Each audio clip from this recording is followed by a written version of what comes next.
everybody, Matt from As He Trains here again. Welcome back to the channel. Hope you guys are doing well. We got an awesome video for you today.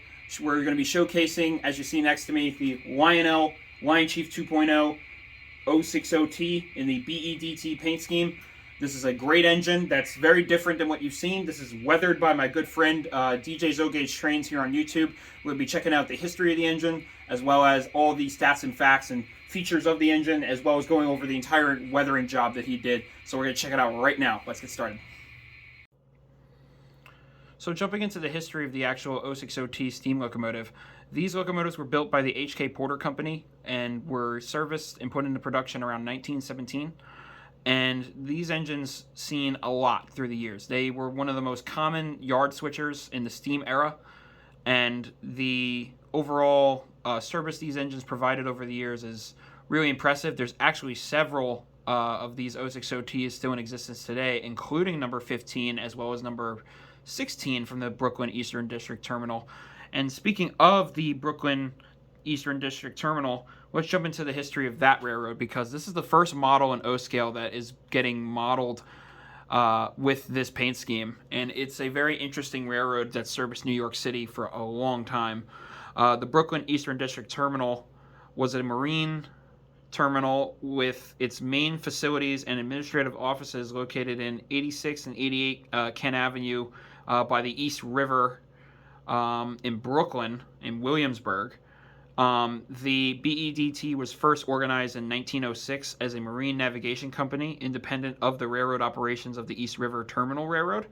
That was incorporated in 1907, but its parentage precedes that date to the company Palmer's Docks. Palmer's Docks was an original combined rail marine operation, and from all the research to date, it was first rail main line to ever operate in Brooklyn. The B.E.D.T was not a large railroad by any means. There was only 11 miles of track, and it was under steam power until 1963, where they converted to diesel. But the B.E.D.T was most famous for having these little locomotives operate in the dockyards, hence why this is a dockyard switcher. This locomotive in particular was seen on rail barge service, like pushing and switching a bunch of boxcars and various other pieces of freight onto rail barges to take into New Jersey or other parts of the city that were not accessible by, say, the New York Central or any other major railroad. So that's where the B.E.D.T came into play. And they served New York City for many, many years, and definitely a very serviceable railroad nonetheless.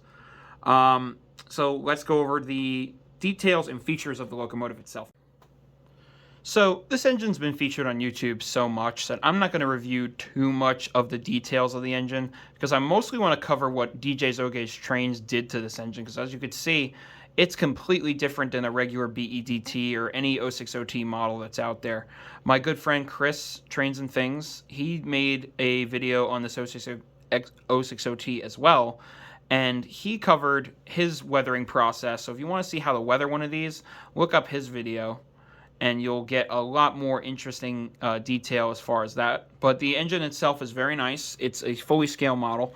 You have separate handrails on the front of the boiler, as well as a cutler cup bar here on the front, which is really nice. You have a separately applied bell, separately applied whistle, separate handrails going across the boiler. You have a nice white trim on the running boards, which is really cool to see. The drivers look really nice when this engine's operating. This has a operating LED headlight on the front as well as the rear of the locomotive. Just a really, really sharp locomotive all in all. So let's move on to the actual weathering process of this engine. So at first glance, all I can really say about this locomotive, thanks to DJ, is wow. This engine looks so much better than it originally does out of the box. Not saying the engine itself isn't great when you take it out, but when you do a weathering job like this extensively, this whole engine is hand painted as far as the weathering job goes. So as you can see DJ made the B.E.D.T look worn out. You can just make it out to an extent. Obviously, he There's a little patch here that's still semi-clean of the boiler, which is really cool. The numbers are very dirty and grimy, as well as the handrails and the handrails itself, which I also need to point out, when you get this engine out of the box, from the catalog picture, they showed that this engine had yellow handrails initially. However, and white walls on the drivers. However, what they didn't do is when you get this out of the box, it's the traditional nickel silver handrails, and there are no white walls on the wheels at all. So that the only thing that was actually, separately painted yellow handrails were on the back of the cab here. But outside of that, you would have to get it custom done if you wanted to look exactly like the catalog, which I believe my buddy RJ's Trains is going to do a video on this engine as well, showcasing his version of this engine, which is basically the catalog version that was supposed to release. But by that being said, he did a phenomenal job. The drivers on this thing look absolutely fantastic. The running gear and everything just really makes it pop. You can see all the dirt and oil that shows that this engine just has been working for a long time, which for the B.E.D.T, their engines were never clean. They were clean when they first got to the railroad, and they never really cleaned them after that. So the engines on the B.E.D.T were definitely workhorses, and they were used and abused, and they did not get a lot of cleaning when they were still using steam back then. And it's just, this is definitely as accurate as you can get to a B.E.D.T locomotive, which is really awesome that DJ captured that. You can also see something he did that I requested from him. He put custom windows inserts that would be on other Lionel scale engines, but he put it on this one as well because they're flush. So if I press on them, they would pop off, but that's okay. I'm never going to even pick up this part of the engine, but he did add the windows, and he weathered them, which looks really cool. And he actually did that to both sides. So if I pick up the engine and move it onto the other side, you can see the other side of this engine looks a lot different, and it's even heavier in some regards. And you can see the windows are really dirty, need a good cleaning, or they've been wiped down, but not wiped down enough. You see the whistle here is also very dirty and needs some cleaning and polishing. The drivers, again, just look absolutely great. Some look cleaner than others, and that's okay. That's why I wanted it to look like that. And then if we look here on the back, you can see he added real coal to the bunker of the engine, which looks absolutely fantastic. But I can't thank DJ enough. This is a beautiful engine, and the weathering job on it is truly a work of art. I just can't get over that it's hand-painted. I really can't. And as you can see in the foreground, we have the Philadelphia and Pennsylvania Railroad tanker cars that he also weathered that we'll see later pulling behind this engine. So that being said, let's wrap up the review and see this engine running. So that's going to conclude the review portion of this video. I got to hand it to Lionel. This is a phenomenal little engine that I can fully understand and see why it gets all the respect and love, and just how much of an engine that this is to a lot of people, and just how really cool this engine is for the money. And you're going to see next the features of this engine as far as the Lion Chief stuff goes. Absolutely awesome. And mind you, this is a $220 locomotive, and it's a fully scale piece. And if you've seen from my good friend RBP Chris video, he showed off how powerful this engine is. He pulled about 30 cars on his layout of this engine, pulling it absolutely no problem. So the performance on this engine is simply incredible and something that needs to be praised. And it's a great job by Lionel that they actually were able to put TMCC or just command control in this engine. I've been wanting one of these engines for many years, and the fact I finally have one that actually is command control and I can operate it with any of my other engines is awesome. And I really got to commend DJ's O-Gauge Trains again for doing his phenomenal weathering detail work on this engine. It's simply beautiful. It brings the engine even more to life and just adds so much more realism to my railroad. But that being said, let's fire the engine up and see it run around the layout for a little bit, and I'll see you guys at the end of the video.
So, folks, what'd you think? I gotta hand it to you guys. This little guy is definitely a winner for Lionel.